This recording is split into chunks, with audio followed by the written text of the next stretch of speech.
Hi everyone, welcome to another webinar in the Medical Humanities series, and I would like to introduce our speaker, Dr. Gavin Miller, today.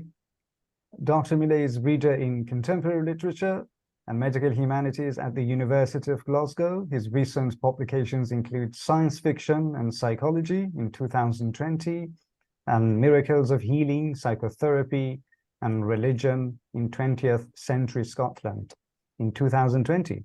He's currently working on Penguins on the Couch, investigation of penguin books' role in psychologization of British life.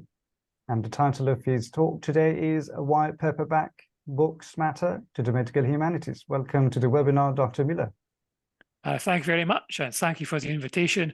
And thank you everyone for attending today during summer when there are presumably so many temptations to do other things.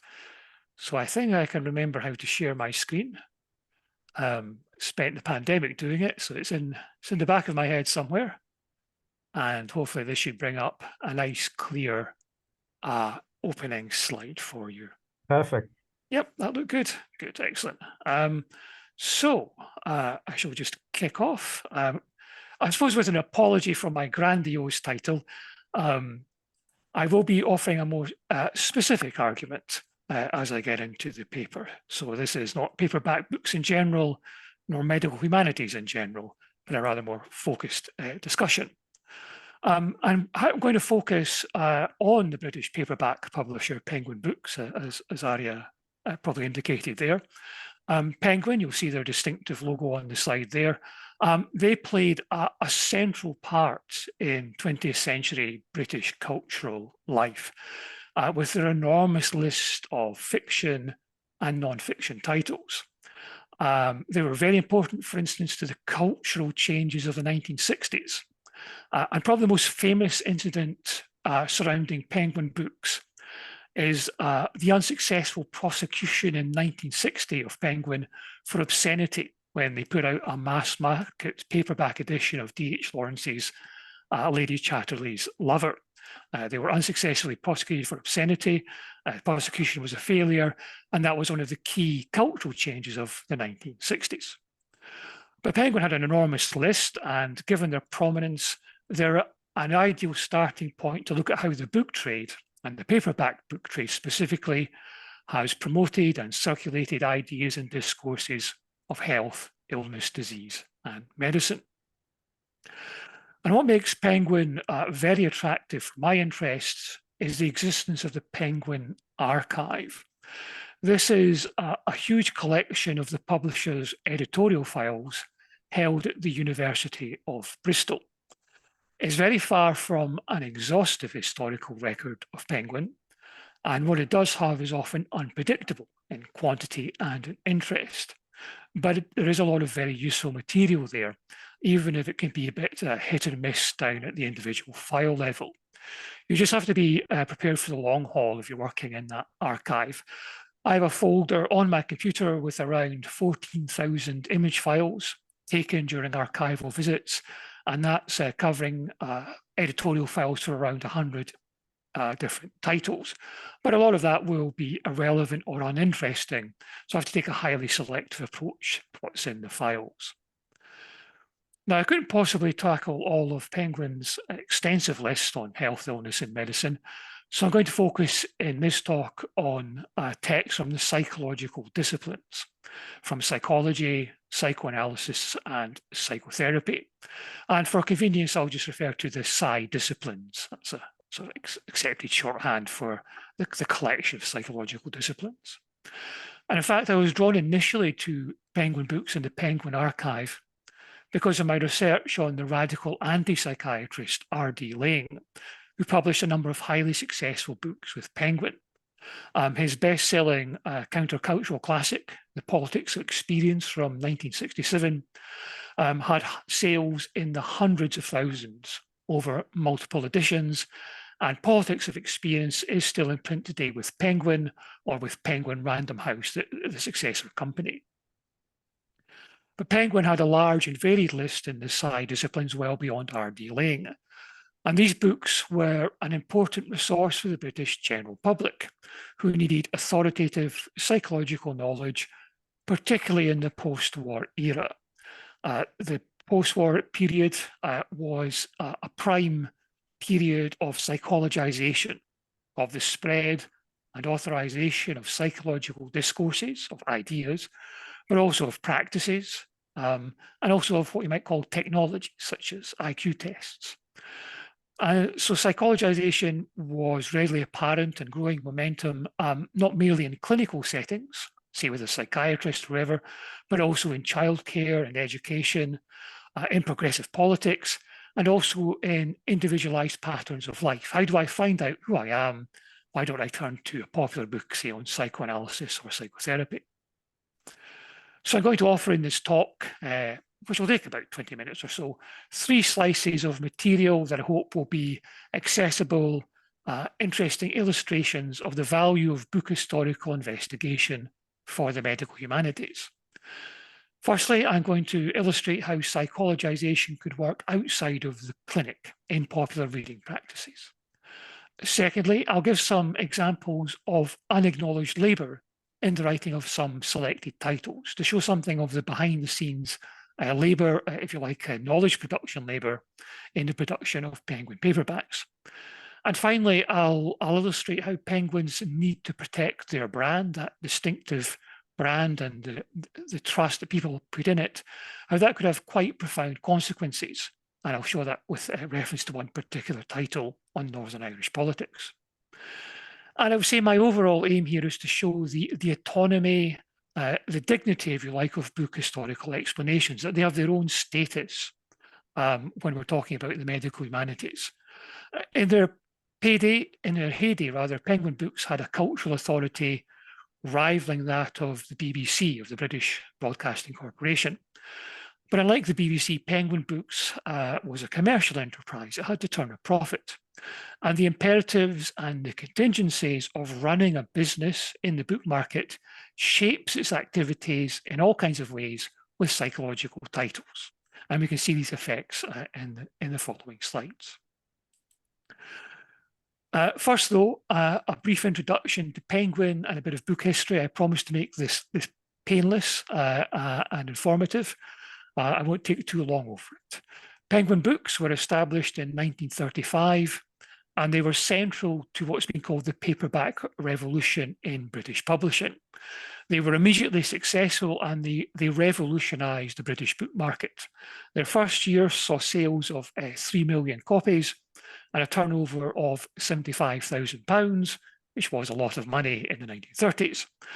And their market dominance continued for decades. The scholar Alistair McCleary cites a print run in 1955 of 20 million copies. So that's the total output of Penguin in 1955 was 20 million books. And that was about 8% of British book production. So they were a huge operation. Now, we would probably legitimately nowadays call the paperback revolution a disruptive innovation. That term is widely overused and misused, but I think this really is disruptive in that sense. Alan Lane, the founder of Penguin, recognised that the hardback book trade made a large proportion of its customers pay for things they didn't want, namely the durability of a hardback volume purchased from a specialist bookseller. Alan Lane saw instead that many consumers, perhaps a majority, would be perfectly happy instead with a paperback book, particularly if the quality of the book could be guaranteed by a recognisable brand.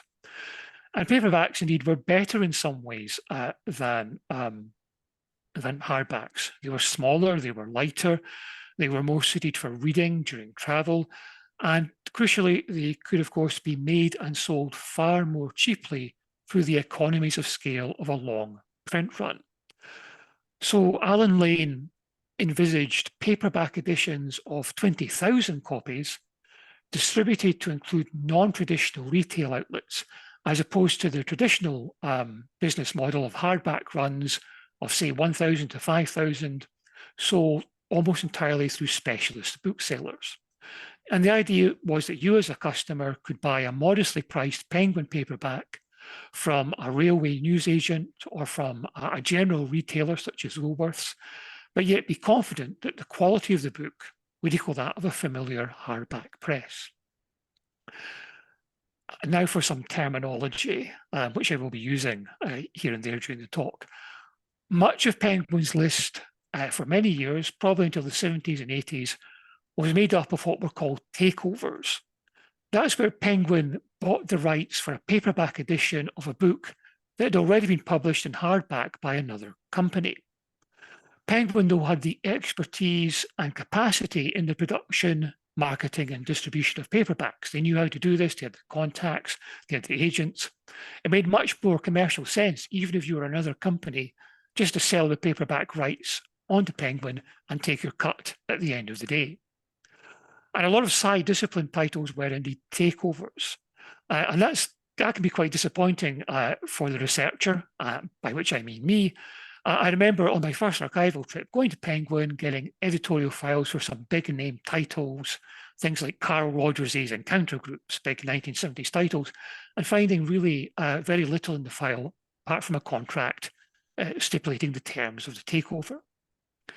So what's usually of much more interest to a researcher is the original, where Penguin commissions a book specifically and specially for its list. And that usually meant bypassing the hardback market altogether. And when you look at the editorial file for a Penguin original, there's much more documentation. So that's what I'm working with more often. You get to see the commissioning process, you get often to see the internal review process, and you often get glimpses of production and marketing, sometimes also sales. Sometimes that kind of information ends up in these files.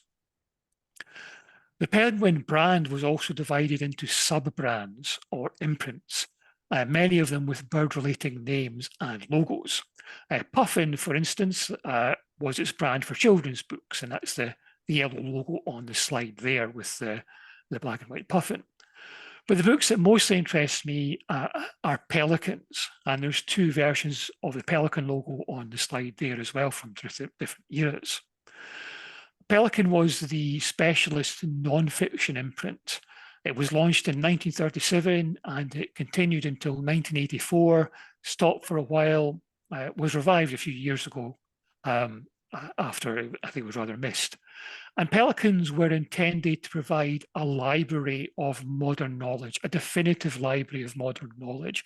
They were, in a sense, encyclopedic, you might say. And they were often the natural home for books from the side disciplines. That's where they tended to end up. Not always, but that was a natural home, the Pelican. Now, whatever the imprint, a title in had to sell enough copies to be commercially viable. Now that will vary according to the imprint. Maybe a full-grown Penguin requires 20,000 copies to be viable. But when you look at the correspondence about Pelicans, when you look at the correspondence between editors and authors, it seems that Pelicans have to sell about 3,000 to 4,000 copies every year in order to be commercially viable.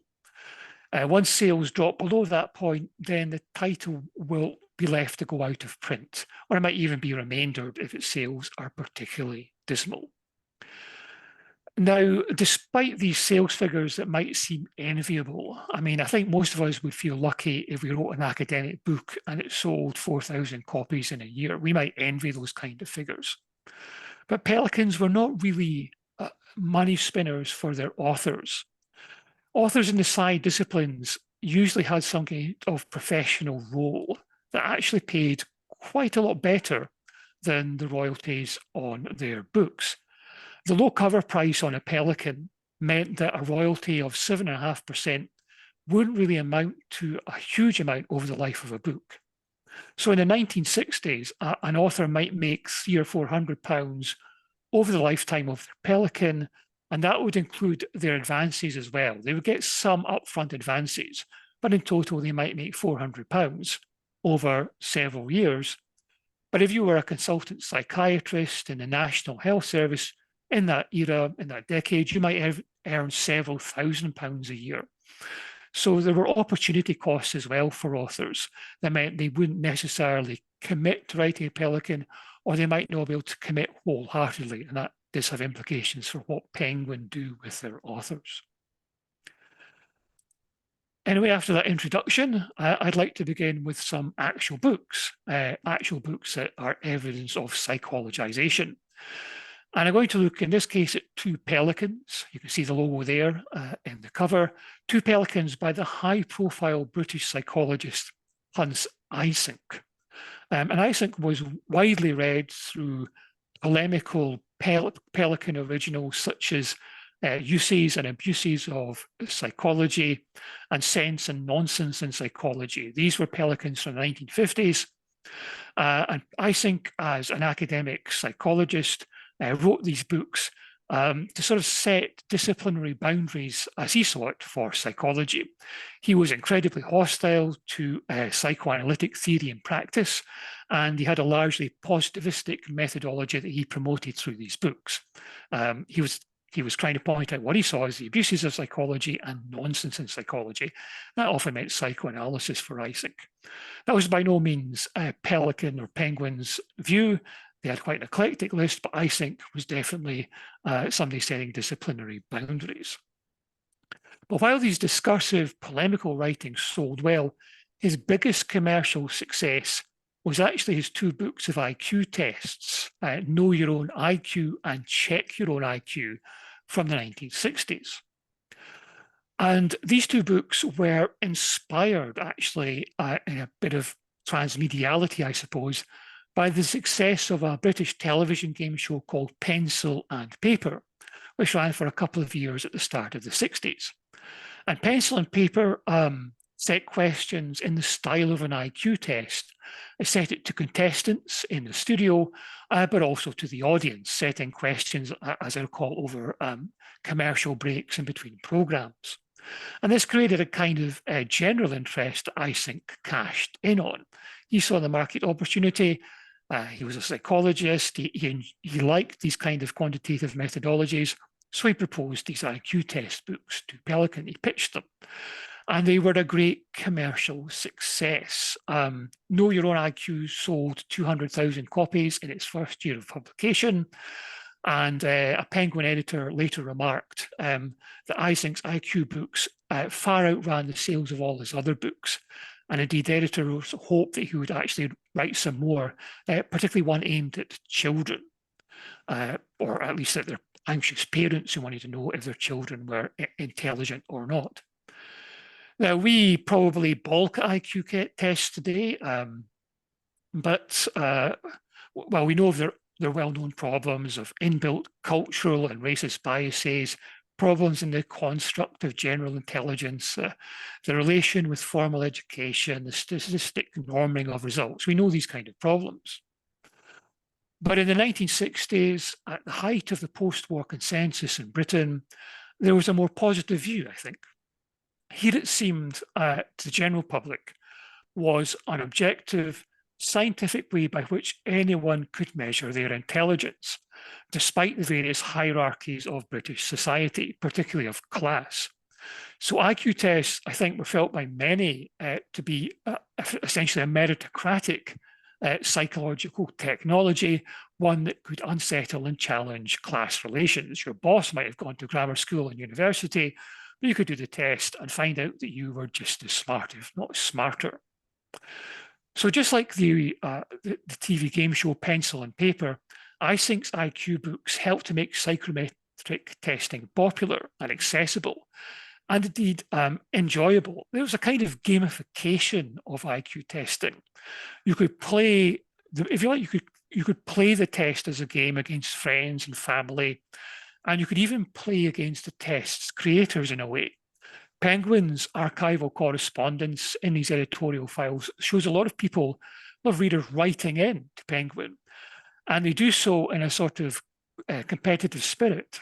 They point out, frequently correctly, errors in the tests, and they point out possible alternative answers. And in a way, they're trying to outsmart the test setter. So they're a form of competitive engagement with the publisher and with the author as well. However, if you know anything about Eysenck, you will also know that he was a rather shady character. And his patrolling of disciplinary boundaries is ironic, given what we now know about him. We know that he manipulated and/or invented data in order to argue against the causal link between smoking and cancer. And he tried to argue instead that stress, personality type, the stress-prone personality was a much stronger causal variable in cancer. It was all nonsense, of course, and all thoroughly debunked. He also, equally or more worryingly, argued for racial differences in IQ test results, and that brought him into company with some rather unpleasant people. And what I mean was he argued for differences because of supposed biological race, as opposed to socio-cultural racism. So he had some rather shady views. But these problems with integrity came also to Penguin. He actually brought them into Penguin's purview. The editorial files for Sense and Nonsense in Psychology show the publishers Faber and Faber writing to Penguin, and they accuse Eysenck really of plagiarism. They say you copied passages with minor changes, sometimes no changes at all, from one of our books, from a curious book called Modern Experiments in Telepathy. Bizarrely, although Eysenck was very hostile to psychoanalysis, he was very sympathetic toward parapsychology. But at any rate, he had been found out. Faber and Faber, perhaps their author, had noticed this act of plagiarism. Now, the matter was eventually settled out of court. Faber and Faber's legal costs were deducted from Eysenck's royalties, and they also made a commitment to credit sole the author in any later revisions or editions of the book. But if you know what's happening here, you can see something of the commercial interests of the company, if you like, affecting what you might call the integrity of titles, research integrity almost. Eysenck, there he is using his popular pelicans to speak over the heads of his profession directly to the educated general reader, drawing boundaries about academic scientific legitimacy, parapsychology, positivism in, psychoanalysis out. But then he's found out as a plagiarist, which would normally be bad for your career. But he and Penguin can hush the matter up with an out-of-court settlement. He's a best-selling author. They want to protect their brand, their reputation, their author. The simplest thing for them to do is kind of pay up to offer a payout. That serves their author's interests, and it serves Penguin's interest as a brand. So all this is neatly hushed up. It doesn't really get out. So as that slide has hopefully reminded us, as Eysenck has reminded us, publishing is a commercial activity, even when you're in the world of the side disciplines with a connection to professions and to academia. And Pelican's list in the side disciplines involved a lot of hidden labor, a lot of unacknowledged knowledge work, including what at times is almost ghost writing. And part of the problem is that as busy professionals from the side disciplines migrated into a new activity that they found appealing for all kinds of reasons, they came up against limits of their time and competence. There were only so many hours in the day, and typically they'd been trained in medicine, so they had a limited range of competence. And that meant hidden collaborators, many of them female, which brings some interesting aspects of gender power as well. So I'm going to take just run you through a few examples. I'm going to begin with David Stafford Clark's highly successful introduction, Psychiatry Today. From 1953, Stafford Clark was a BBC presenter. The book was very successful, remained in print until the 1970s. This book and all of Stafford Clark's later books were based on drafts produced, in his words, in the raw by dictation. So he didn't literally write a first draft manuscript, typescript, he dictated it. he would, in his words, spew out, vomit up, if you will, a semi-improvised talk or lecture, really, that was then turned into a readable grammatical typescript by means of a dictaphone and we called a faithful, competent, and efficient secretary. So already there's a kind of hidden co-authorship there in the form of a hard-pressed medical secretary and David Stafford Clark warbling away into a dictaphone, which is an early form of recording device. But it wasn't just medical secretaries who could be press-ganged into authorship. Penguin, too, also had to find these hidden collaborators. Maxwell Jones, another psychiatrist, he wrote a pioneering account of therapeutic communities, social psychiatry, that required a thorough rewrite by Penguin. It was a takeover of an original hardback, but from Penguin's point of view, the hardback was so badly written, they just had to overhaul it completely. It was too badly written to be sold as a Pelican. That's exactly what they did. They paid an external copy editor, Dorothy Paddon, who seems to have had some kind of psychological or sociological training. They paid her 140 hours and £87 to thoroughly rewrite the text, just to do the complete rewrite job that Jones didn't have the time and probably the skill to do. He did, though, have the good grace to write and say thank you. We find that evidence in the correspondence. But not everybody was so grateful or well-mannered. And John Bowlby's Pelican, Child Care and the Growth of Love is a case in point. Bowlby you may know of as the pioneer in attachment theory, a key psychological idea, particularly in the post-war British welfare state. This is rather a sort of depressing case of unacknowledged female labour. It's not my most depressing case, it gets worse, but it's not particularly impressive. The manuscript of the Pelican edition of Childcare was written not by Bowlby, but by Marjorie Fry, who was a penal reformer in Britain.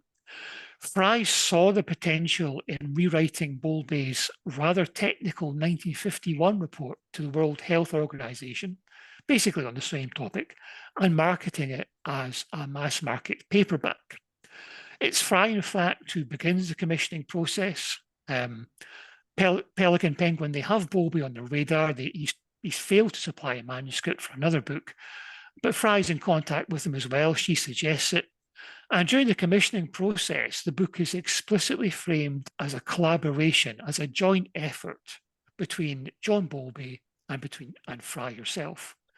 Fry is there to shorten and rewrite the original text to make it suitable for the general reader, to take out all its boring, repetitive prose, make it something that anyone can read. Pelican take the book on, but at the end of the day, at the end of that commissioning process, the contract is made solely with Bowlby. He's the one that gets the financial rewards.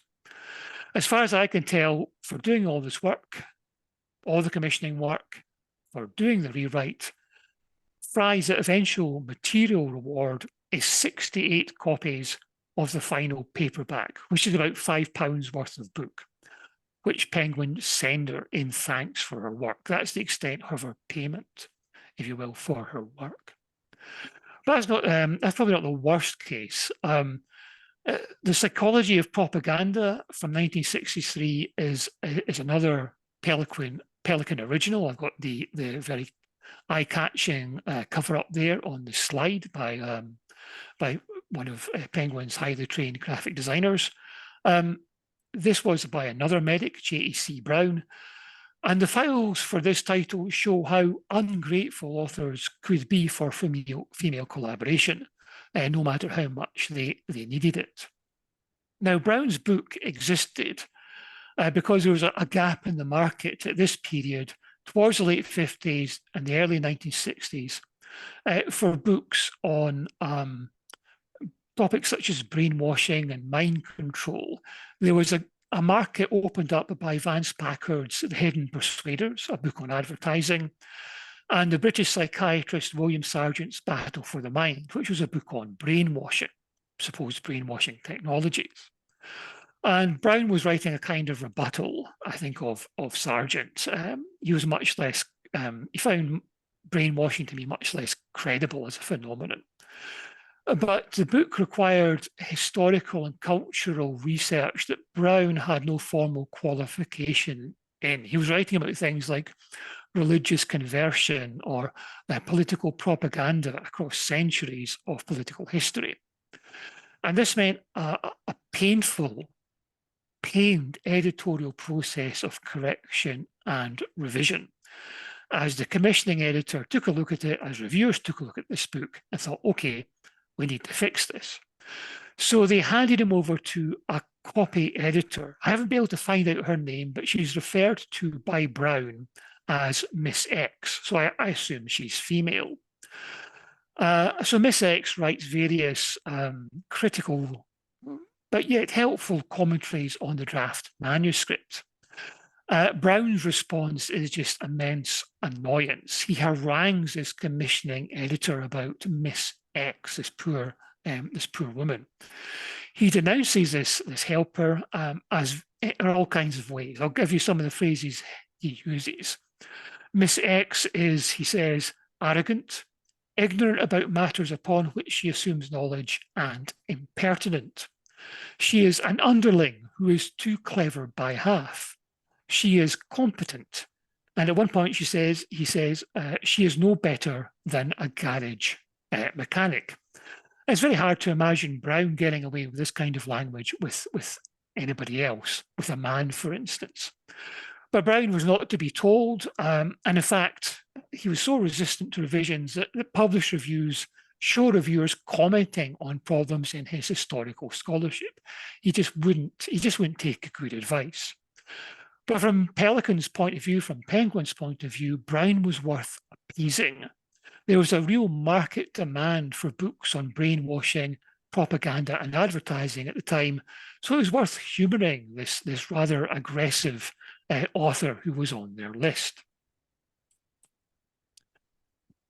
Finally, I'm going to turn to another sort of book historical kind of explanation in the case of Rona Fields' A Society on the Run, Psychology of Northern Ireland.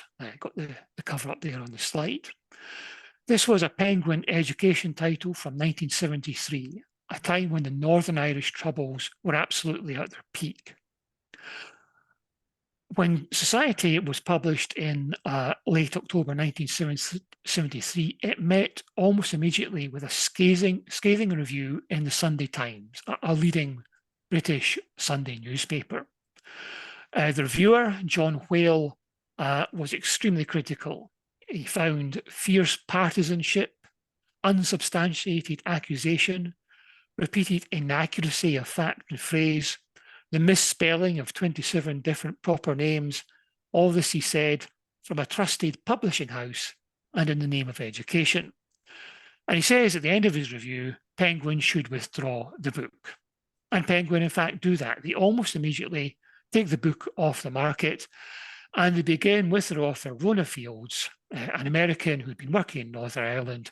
They begin a process of trying to reissue a revised and corrected text. Well, in fact, for various reasons, this never actually happens. Now, Rona Fields was outraged by this, and she gave almost immediately a series of interviews in the Irish press. And she alleges in these interviews that the book had been censored. Perhaps she says by a D-notice, which is this kind of British agreement whereby the media refuse to publish or voluntarily don't publish information that might affect issues of national security. She says there's been a D-notice, and she says if there's been errors in the book, that's because Penguin left them there.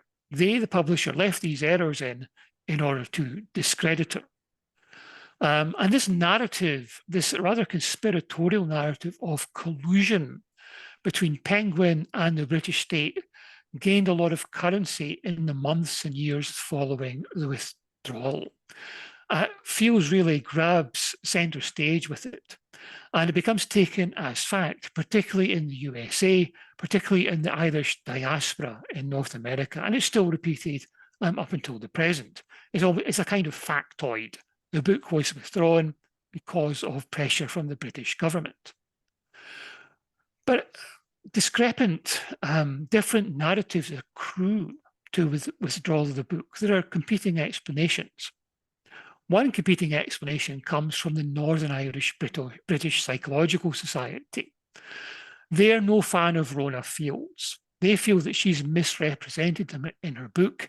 They dislike her. They think that she's an academic tourist, a North American tourist, dabbling in issues she doesn't understand in Northern Ireland, stirring things up and really diminishing what the local experts are doing and accusing them all of sectarian bias.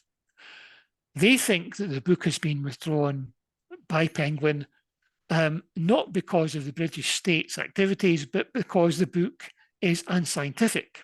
They think it's been withdrawn because of inaccuracies and errors, yes, but because it's also, in their view, bad psychology. And in the editorial file for the book, the professor of psychology at Queen's University, Belfast, he writes to Penguin, driving home his interpretation of events, saying, in effect, I know why you did this. This is the reason. He says in his letter that Rona Fields, in his view, is a non-psychologist. He says she is not professionally competent. He says her book is based on pseudo-data and is overall, he says, a huge quantity of drivel. He says she suffers from paranoia and he calls her a crank. He says she's a crank, a paranoid crank. So that's his take on events. But there is a further explanation of what goes on with this book. It's more accurate once you get in there and you weigh up these competing claims. And ultimately, it's a book historical investigation. So A Society on the Run was published by Penguin quickly. They needed to meet demand at the height of the Troubles from a mainland and Northern Irish market that wanted informed analysis. What actually is going on in Northern Ireland at this time of rampant political murder, at the height really of the Troubles? People wanted to know, and they wanted the Penguin brand to tell them. They could trust it, they felt. Penguin also wanted the book out quickly because they were competing with market rivals who were getting in on the act. And they had promotional reasons as well. They were going to bundle this book, Society, with another one, Political Murder in Northern Ireland. And they wanted the two books out at the same time to make a bigger promotional splash so they could be reviewed together in the quality newspapers. But there were difficulties at the publisher. Penguin was very large, they had lots of staff, they had a large annual list of new titles. They were desperate for originals because they were finding difficulty buying takeovers, and there were problems in management and quality control. And this book was, in essence, a rushed job. It was rushed to market. And that was the source of its problems. Penguin had no problem really with its politics or with its psychology. They published far more radical and out there work. They published books by the anti-psychiatrist David Cooper, the radical Marxist. They published him. They really had no problem with this. Cooper was calling for the overthrow of Western capitalism and everything. This was really quite a modest title from their point of view. But this rushed job led them to problems because right from the beginning of the company in the 30s, Penguin's branding was there to instill confidence in the product.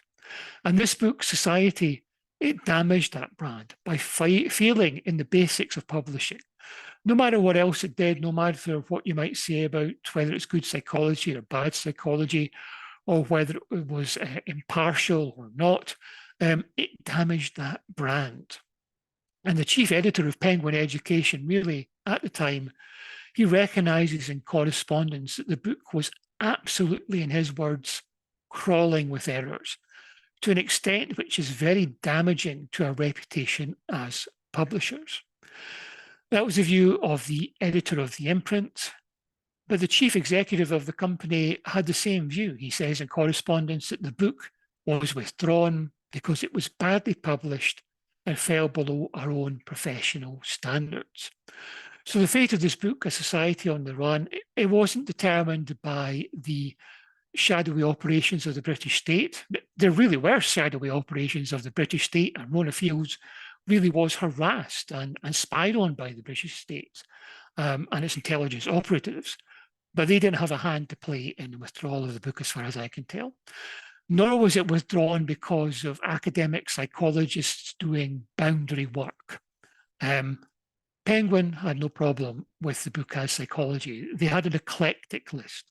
It was withdrawn really because of its failure in mundane essentials such as factual accuracy, prose style, accurate citation. It fails badly on accurate citation, and careful expression. It's full of overblown statements. It never makes the more modest, careful, accurate statement. So because of that, Penguin had to withdraw it. Eventually, although they tried to reissue it, the relationship with their author was just too badly damaged, and it never happened. That trust with Fields was never restored. And so the book eventually failed. Fields got the rights back, and it was published by a US publisher in an expanded form slightly later in the 1970s. So that was my final case study. I've put some links up on the slide if you want to pursue anything any further. So what I hope to have shown here is some of the ways in which book history forces the medical humanities, forces literature and medicine, medical humanities, the health humanities, history of psychologization, to acknowledge the realities of the business world, and particularly of the book trade as a business. I was tempted almost to say we have to think of capitalist medical humanities. Maybe that's what we should be talking about. But we do have an awful lot of adjectives before medical humanities at the moment. It's gaining more adjectives than I can possibly count. So rather than more adjectival medical humanities, maybe we just have to think of something more modest here, more mundane, more grounded in the realities of everyday capitalism. I think the problem is when you call something capitalist, then naturally one moves, of course, to anti-capitalism, the transcendence of capitalism, which I'm all for. But I think this kind of analysis does something different. It's rooted in the realities and contingencies of running a business, of making money, of keeping a company afloat. And I think this paper is about making those kind of concerns part of the medical humanities. And perhaps I'm offering something closer here to business history within the medical humanities, the realities of business history within our accounts of psychologization and the circulation and promotion and authorization of psychological ideas in the 20th century. So I'd like to conclude anyway. I'd like to thank you for your attention, and indeed, if there are any questions or discussion, more than happy. But of course, always just to say thank you particularly for everyone who's attended. Shall I stop the slides, Ali? Would that be best? Yeah, thank you very much, Dr. Miller, for the thought-provoking, stimulating talk. It was totally new to me, and I'm sure that many find it very informative too. Especially, I like the idea of gamification of psychology as a kind of like a capitalist, and in relation to capitalist medical humanities. I found it really fascinating. Thank you very much.